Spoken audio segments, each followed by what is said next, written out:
here we are on the way to another race. I drive home after every race. Most people just go, you know, from Rockingham, they'll go to Alabama. From Alabama, they go to Texas. Most people just travel race to race when they're back to back. I don't do that. I have a 15-year-old and an 18-year-old at home, and they go to school.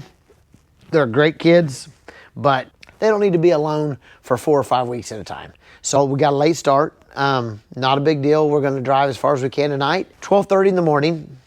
Just rolled into Arkansas, 3 hours into our trip, and this god-awful noise, and ended up blowing a drive tire on the toter.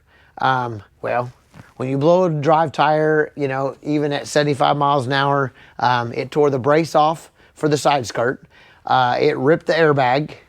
So even as fast as we got it stopped, it did damage. So we can get a tire tonight, but we can't get an airbag until like 9 o'clock tomorrow morning. So I limped the thing up the highway about 6 miles on the shoulder, and we are going to wait here until Love's Truck Center brings us a tire. And look, man, I'm telling you, you can't make this shit up. So I'm trying to help the guy out. I unhooked the t-shirt trailer, our 34-foot apparel trailer that we haul from race to race. I unhook it, pull the toter home forward, raise it up on the jack so it's just easier for the guy to change the tire, change the airbag. And when I do that, the hitch falls off my t-shirt trailer.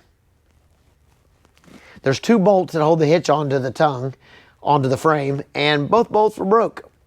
I would have never known this until the safety chains would have drug it down the highway, but since we had a flat and I unhooked it, we found out the bolts were broke. So now we are going to fix the hitch while the guy puts an airbag and a tire on it. So like I said, being on TV is super easy. I'm telling you, trust me. One of the trailer tires has got a bolt in it the size of a corn dog. So we put a spare on the trailer, hitch is tight. Now we're ready to go. Here it is, 14 to 15 hours since we had the blowout. So here we are, we're in Arkansas. We're still a long ways away, and Alabama, here we come.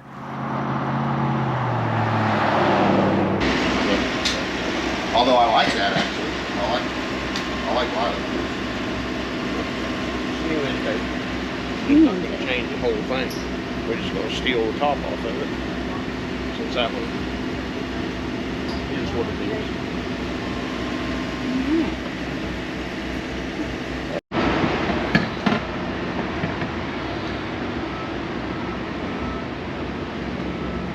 All right, so we made it to Alabama. First up, I'm going to grudge race Nova. Look, he had a catastrophic failure at the last race, so he's going to make a half a pass, pull the chutes, check over the data, and then make a full pass the second one. So I'm going to go ahead and make a full pass. This Alabama track looks amazing. So we're going to make a pass on this thing and just see how fast we can go. So check this out.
Do y'all remember about me saying you just can't make shit up? Hey,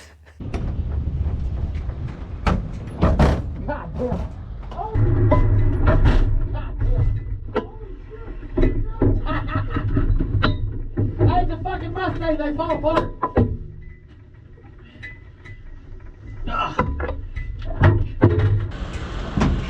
It might have shook the tires. Unhook that thing, Chuck.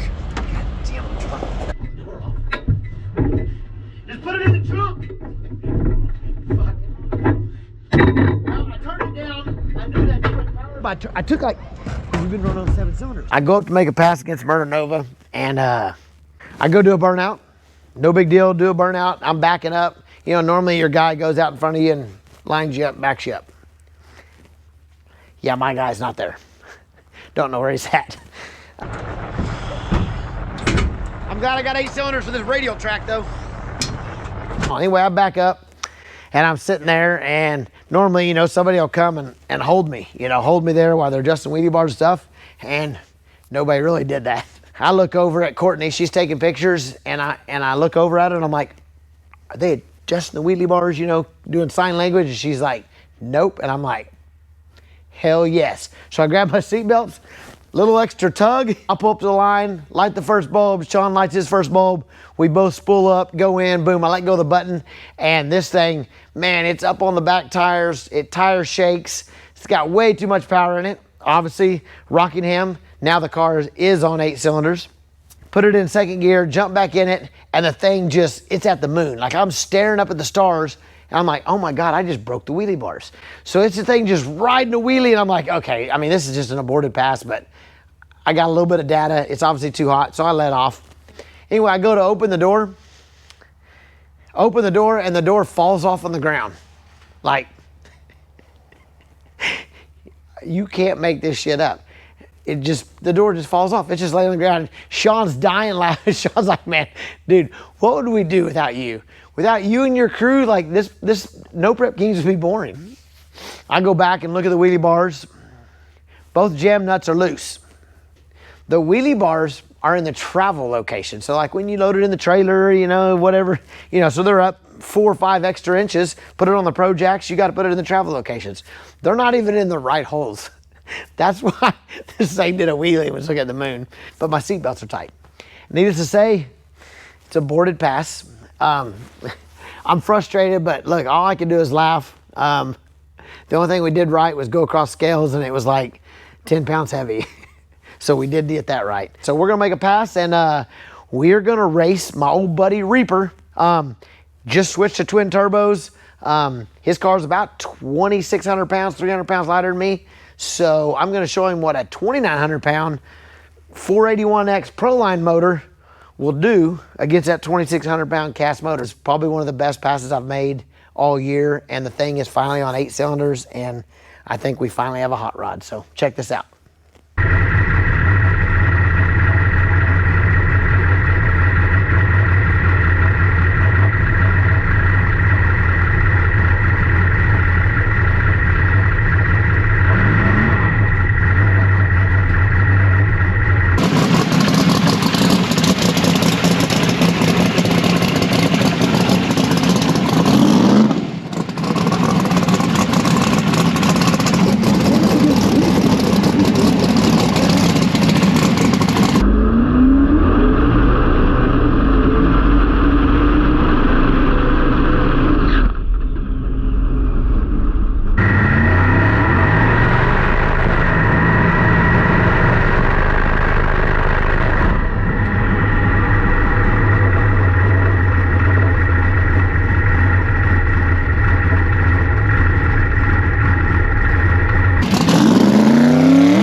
So I pull up to the line, light the first bulb. Reaper lights his first bulb. So normally what you do is, you put on the trans brake and you start spooling and you bump in. Well, my bump box is on my shifter, right? Okay, cool. I grab the shifter, gonna bump in. I'm not even spooled up, not even on the trans brake yet. Neither is Reaper. We're both just got a light lit. And my button's gone. So I'm looking around, can't find the damn button. It's just not there. I swear it was there the last pass, but it ain't there this pass. Anyway, I open the door and I'm yelling at the guys, hey, and they're all freaking out because the lights turned on. It's a grudge race for whatever reason. Reaper ain't on the two-step. I'm not on the two-step. So anyway, they find the button. The screw had fell out of the shifter and it's laying in the floor over there. And I said, just hand it to me. I can drive this up. Just give it to me. So he hands me the button. I make sure the shifter's in first gear and I just hold the button. So I'm like, all right, I'm ready. Shut the doors. Make sure the CO2's on. So boom, I start spooling, bump in, let go of the button. And I mean, this thing it's fast. The only mistake I made in driving the car is my steering wheel is a little bit off. That's another story, but anyway, the steering wheel is a little bit off. Well, with all that confusion and grabbing the button, I left with the steering wheel straight. The steering wheel should be right here. So I, as a driver, fucked up and I drove it. I aimed it towards the wall a little bit. So at about 300 foot, man, I'm over there. I'm heading right for the wall, And so I still got this damn button in my hand for whatever reason while I'm holding it. And so I steer it back in the lane. Thing kind of goes sideways a little bit, but it's good. The car is stupid fast. Reaper's nowhere in sight. And I'm like, oh shit, parachutes. So I throw the button over in the passenger seat, grab the chutes. Man, this thing made a killer pass. We go back, look at the data. Lewis Fuel Tech's like, he looks at Dave and says, what's wrong with that guy? And he goes, oh, that's Chuck. He goes, he should have aborted. He goes, I turned his car up and he's going to crash it. And he goes, nah. He goes, Chuck's on a slick. He'll drive. He's going to drive that thing like it's on small tires. Anyway, go back, look at the data. I didn't make a full pass, but the car was stupid fast. I clicked it off at 379. It probably wasn't right at the finish line. I'm not going to sit here and say I was running 370s because I'm not that guy. I'll tell you I'm going 450s before I'll go 370s. Anyway, clicked it off at 379. Car was stupid fast.